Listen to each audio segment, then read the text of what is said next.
इस प्रॉब्लम देखते हैं क्या है।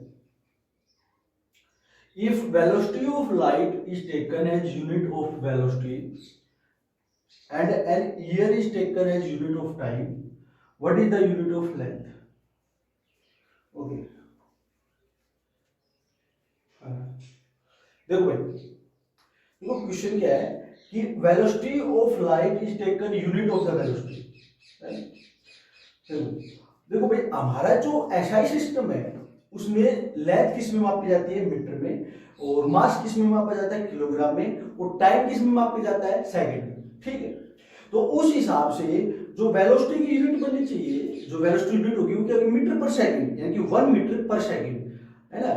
तो एसआई यूनिट तो वेलोसिटी होनी चाहिए 1 मीटर पर सेकंड, यानी कि एक सेकंड में 1 मीटर अगर डिस्प्लेसमेंट हो रहा है तो हम उसको क्या बोलेंगे, 1 मीटर पर सेकंड वेलोसिटी। ओके, ठीक है। तो लेकिन यहाँ पर वेलोसिटी की अलग यूनिट है, वो क्या है, वेलोसिटी ऑफ लाइट, यानी कि वेलोसिटी ऑफ लाइट क्या होगी, 3 इंटू 10⁸ मीटर पर सेकंड।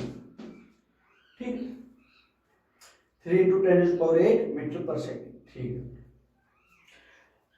ठीक हुई, 3 इंटू 10⁸ मीटर पर सेकंड। दूसरी बात क्या की उसने, and an year is taken as the unit of time. अब देखो टाइम की यूनिट एसआई में क्या है, सेकंड, लेकिन यहाँ पर क्या बोल रहा है कि 1 ईयर को आप क्या लो, यूनिट ऑफ टाइम, है ना। एक सेकंड नहीं, एक साल, एक ईयर, है ना। एक ईयर क्या होगी आपकी यूनिट ऑफ टाइम, और वेलोसिटी ऑफ लाइट क्या होगी, सॉरी, वेलोसिटी की यूनिट क्या होगी, 3 इंटू 10⁸ मीटर पर सेकंड। तो अब अगर देखो वो क्वेश्चन वर्ड नहीं कहेंगे, अगर ये सिस्टम है ना, मीटर, किलोग्राम, सेकंड वगैरह उनको भूल जाओ। अगर हमारे पास सिस्टम क्या है कि वेलोसिटी को तो हम मापेंगे 3 × 10⁸ मीटर पर सेकंड में, और समय को किस में मापेंगे, एक साल में। तो हमारे पास जो लेंथ होगी बेटा, उसकी यूनिट क्या बनेगी, तो देखो सिंपल सी बात है भाई। अब लेंथ का वेलोसिटी और टाइम से लेना देना है या नहीं है भाई। लेंथ का यानी कि डिस्टेंस क्या होती है, अगर देखो ये फॉर्मूला बनता है, आपने छोटी क्लास में खूब पढ़ा होगा। अगर आपकी स्पीड कांस्टेंट है, आपकी स्पीड कांस्टेंट है, तो बेटा आपका डिस्टेंस, स्पीड और टाइम रिलेशन क्या होता है, डिस्टेंस होता है स्पीड इनटू में टाइम, यही होता है ना। डिस्टेंस क्या होता है, स्पीड इनटू में टाइम। तो यहां पर भी हमें क्वेश्चन वाले ने क्या पूछा है कि लेंथ की यूनिट बताओ भाई।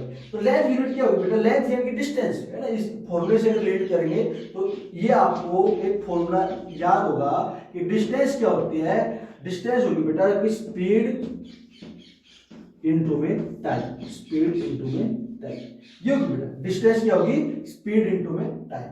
और स्पीड क्या है, सॉरी, ये जो स्पीड है वो आपकी कांस्टेंट, उसके इसमें ये फॉर्मूला बनता है। ठीक, आप पढ़ोगे जो सेकंड आपका काइनेमेटिक्स होगा उसमें आएगा ये फॉर्मूलाज।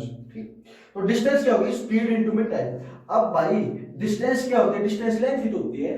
ठीक है, तो स्पीड क्या है भाई, स्पीड है आपकी जो यूनिट होगी, यानी कि डिस्टेंस को आप मीटर पर, देखो पहले एसआई में देखो एसआई में डिस्टेंस की भी मापते हैं, लेंथ किस में मापते हैं, मीटर में। स्पीड किस में मापते हैं भाई, मीटर पर सेकंड में। टाइम किस में मापते हैं, सेकंड में। तो एसआई के हिसाब से देखें तो एसआई के हिसाब से स्पीड किस में मापोगे बेटा, मीटर पर सेकंड में। ओके, और टाइम किस में मापोगे, सेकंड में। तो सेकंड से सेकंड कट गया, तो डिस्टेंस यूनिट क्या आ गई, मीटर में, हो गया ना। सीजीएस में देख लो, सीजीएस में देखें तो देखो सीजीएस में स्पीड किस में मापेंगे, सीजीएस में लेंथ को मापने के लिए सेंटीमीटर होता है, ठीक है। टाइम को मापने के लिए सेकंड यूनिट होती है, ठीक है। तो स्पीड किस में हो गई, सेंटीमीटर पर सेकंड, और इनटू में टाइम किस में, सेकंड में, कैंसिल होगा। डिस्टेंस यूनिट क्या होगी, सेंटीमीटर। लेकिन भाई हमारे पास तो अलग ही सिस्टम है ना, सीजीएस है ना एसआई है। ये तो कौन सा सिस्टम है बेटा, इस सिस्टम में जो डिस्टेंस है वो किस में ले रखी है, velocity of the light is taken as the unit of velocity, okay, and 1 year is taken as the unit of time. तो स्पीड तो कितनी है, 3 × 10⁸ मीटर पर सेकंड, ठीक है। और टाइम कितना है, 1 ईयर। टाइम कितना है, 1 ईयर। टाइम कितना बेटा, 1 ईयर। और 1 ईयर को बेटा पास हो, 1 ईयर को आप, अब देखो इधर सेकंड इधर ईयर, तो थोड़ा काम गड़बड़ा गया। तो इसको 1 ईयर को आप सेकंड में कन्वर्ट कर सकते हो, कैसे, एक साल में कितने दिन होते हैं, 365.25, ये होता है ना, 365.25, ये होता है। तो एक साल यानी कि 360, एवरेज में 365 लेते हैं अप्रोक्सीमेशन, ठीक है। 365 डेज, देखो टाइम अपना एक साल था, उस एक साल को मैं सेकंड में चेंज करूँ भाई, तो एक साल 365 डेज, एक डेज में कितने आवर, 24 आवर, ठीक है। एक आवर में कितने मिनट, 60 मिनट, और एक मिनट में कितनी सेकंड होती है, 60, ठीक है। तो ये आपने कन्वर्ट कर दिया इस एक साल को एक सेकंड में, ठीक है। अब देखो स्पीड 3 गुना 10 की पावर 8 मीटर, और टाइम क्या होगा ये आपने, जब मैंने पढ़ाया था आपको कि एक जो बड़ी लेंथ है, आपने पढ़ा था एस्ट्रोनॉमिकल पारसेक और 1 लाइट ईयर, तो ये 1 लाइट ईयर ही बन रहा है। देखो स्पीड क्या है आपकी, लाइट वाली स्पीड है, और टाइम कितना है, 1 ईयर, है ना। तो बेटा अगर आप देखो तो ये क्या बनेगा, 1 लाइट ईयर बनेगा, क्या बनेगा, 1 लाइट ईयर, तो इसको क्या बोलेंगे, 1 लाइट ईयर, 1 लाइट ईयर। अगर आप इसको मीटर में शो करना चाहते हो तो ये इस सेकंड से इस सेकंड क्या हो जाएगा बेटा, कैंसिल हो जाएगा, और ये मैग्नीट्यूड आप लिख दो, तो ये हो जाएगा डिस्टेंस की यूनिट क्या हो जाएगी, एक्स मीटर, एक्स क्या होगा, ये वैल्यूज, ओके।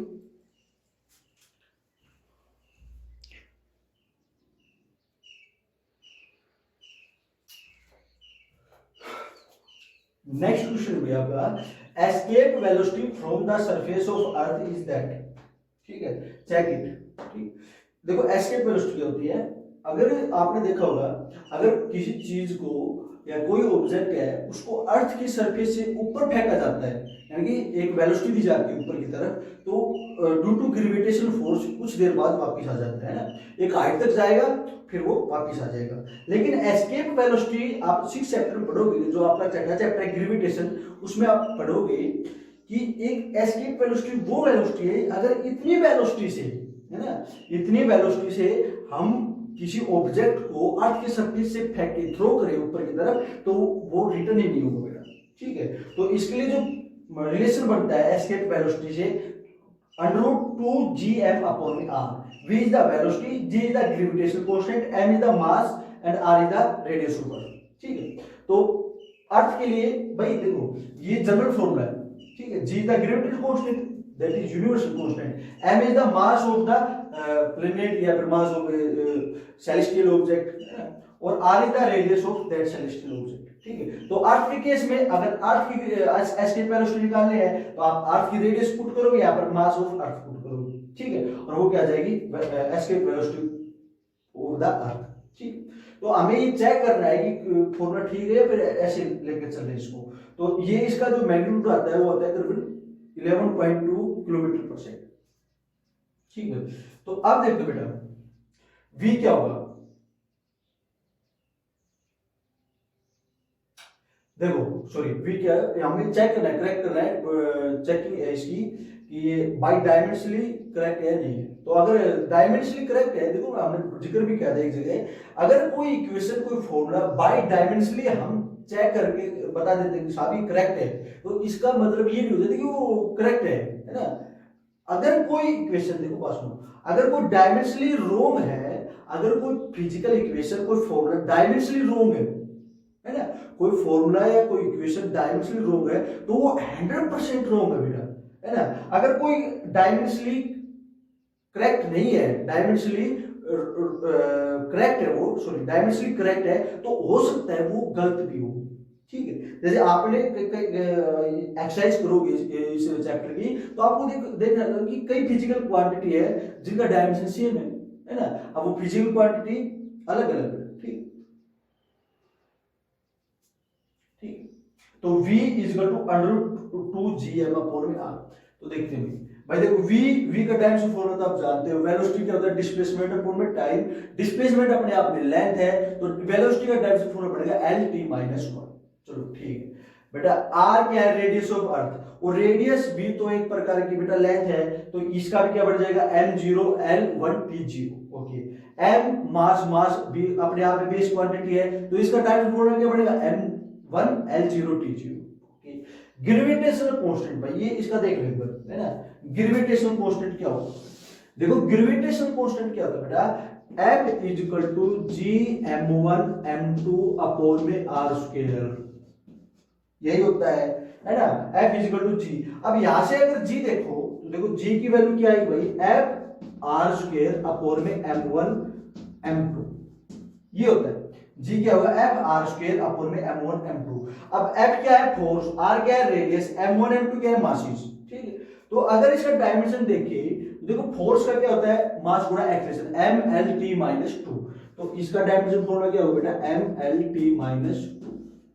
ठीक है, रेडियस इज आल्सो लेंथ, तो इसका स्क्वायर क्या हो जाएगा बेटा, l स्क्वायर।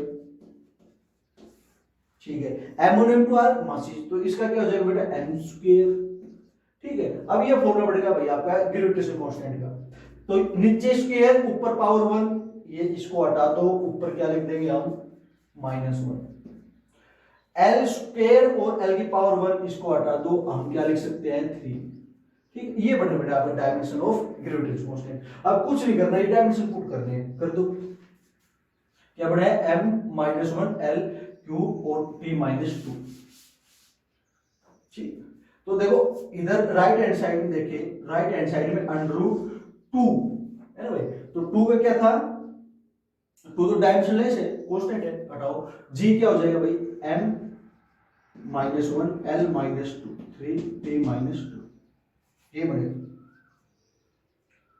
चेक कर लो ग्रेविटेशन कांस्टेंट का, ग्रेविटेशन कांस्टेंट क्या होगा, फोर्स अपॉन में आर स्क्वायर अपॉन में m स्क्वायर, तो m-l-2, तो ये हो जाएगा भाई m-l-2। ठीक है, तो m-l3t-2, ठीक है, और m स्क्वायर,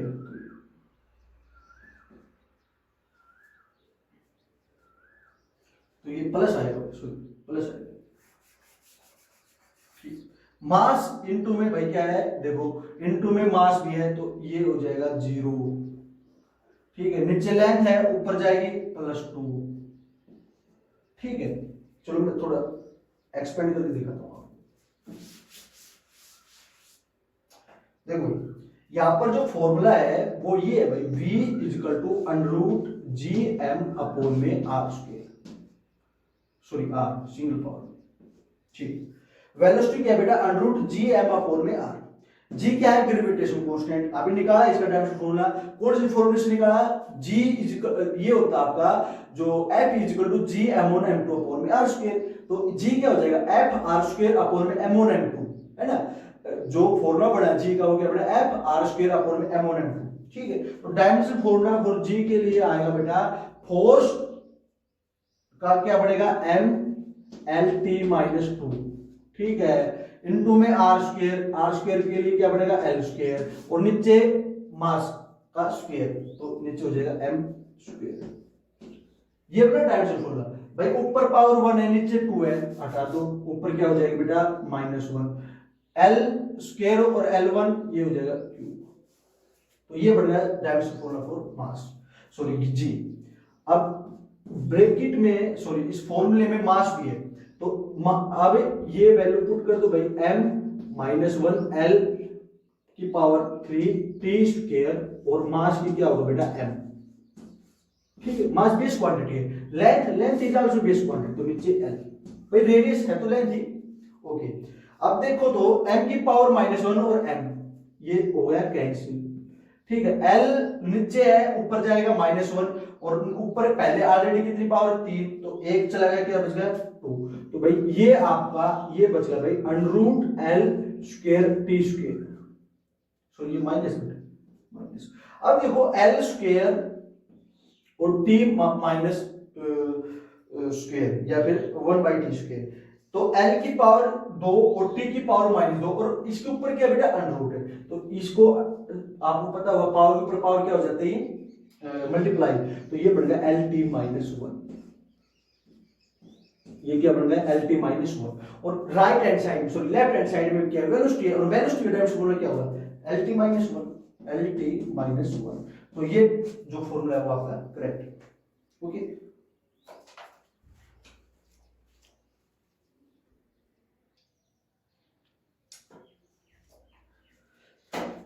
नेक्स्ट क्वेश्चन है भैया अपना, mass of stone that can be, देखो let mass of the stone that can be moved by flowing river depends upon velocity, density and acceleration due to gravity, so m varies as v raised to power 6। देखो question क्या है अभी, देखो question ये है कि एक नदी है, उसमें एक पत्थर पड़ा है, ठीक। अब उस पत्थर का जो मास है ना, वो सॉरी वो पत्थर को रिवर ने मूव करना है, ठीक है।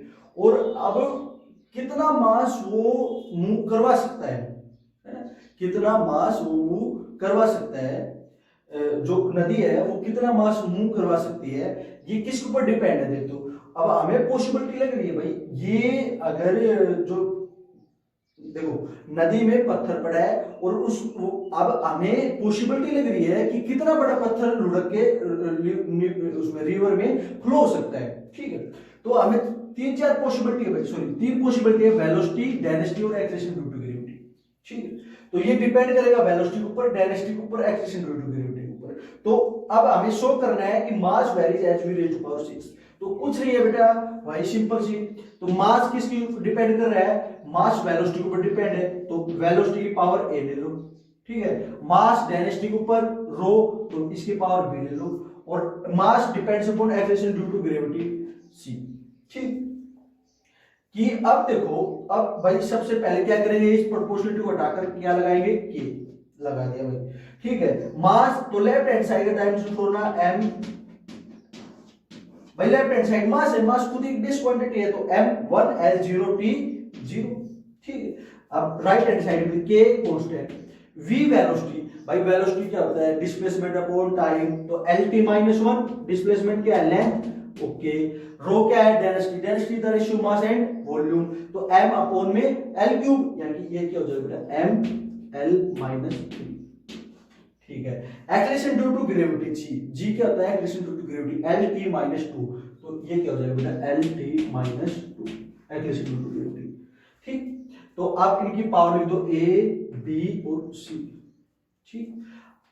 अब देखो तो इधर मास की पावर क्या क्या है भाई, देखो इस टर्म में मास नहीं है, इस टर्म में मास है, और उसकी पावर क्या हो जाएगी b, तो m की पावर क्या हो जाएगी बेटा b, ओके।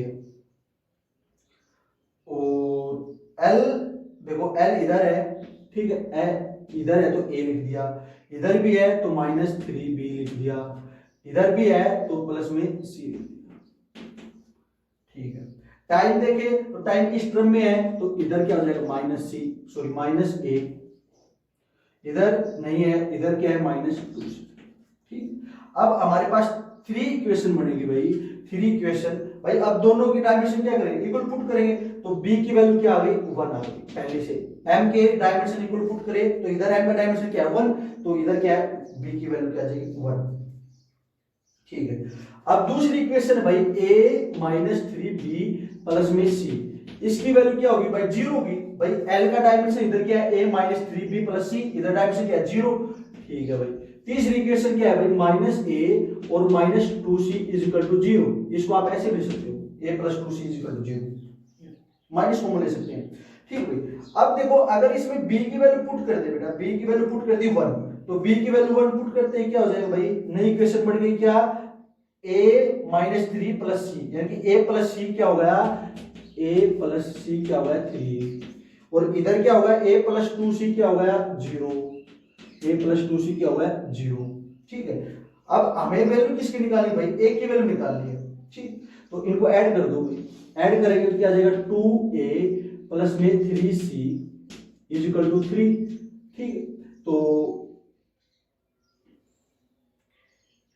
अब इधर 2a प्लस में 3c = 3, तो 2a प्लस में 3c की वैल्यू आ गई 3, ठीक। या फिर इससे आप इधर एक सब्ट्रैक्शन भी लगा सकते हो, सब्ट्रैक्शन करेंगे तो ये एलिमिनेट हो जाएगा, क्या बचेगा -c क्या आएगा आपका -3, और c की वैल्यू क्या आएगी 3। अब c की वैल्यू जब यहां पर पुट करोगे, c की वैल्यू जब यहां पर पुट करोगे बेटा, तो a की वैल्यू क्या आ जाएगी,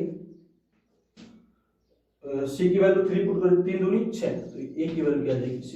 तो जो a क्या है अपना वेलोसिटी की power, hints mass depends at the 6th power of velocity, तो ये आ गया। तो दीज आर सिंपल क्वेश्चन। देखो इसमें क्या करना था कि एक जो मास फिजिकल क्वांटिटी है वो कौन कौन सी फिजिकल क्वांटिटी डिपेंड है, वेलोसिटी पे, डेंसिटी पे और एक्सेलरेशन ड्यू टू ग्रेविटी के ऊपर। तो वेलोसिटी के डायमेंशन लिखा, इसका डायमेंशन लिखा, इसका डायमेंशन लिखा। ऊपर ये जो एबीसी है ये क्या है, इनकी डिपेंडेंसी है। फिर इनका एक सब का मिलाकर एक कॉमन डायमेंशन बनाएंगे, है ना। तो हम वो ए बी सी की टर्म भी आएंगे, है ना। जो डायमेंशन आए बी ए माइनस 3b प्लस सी, टी का डायमेंशन माइनस ए माइनस 2c।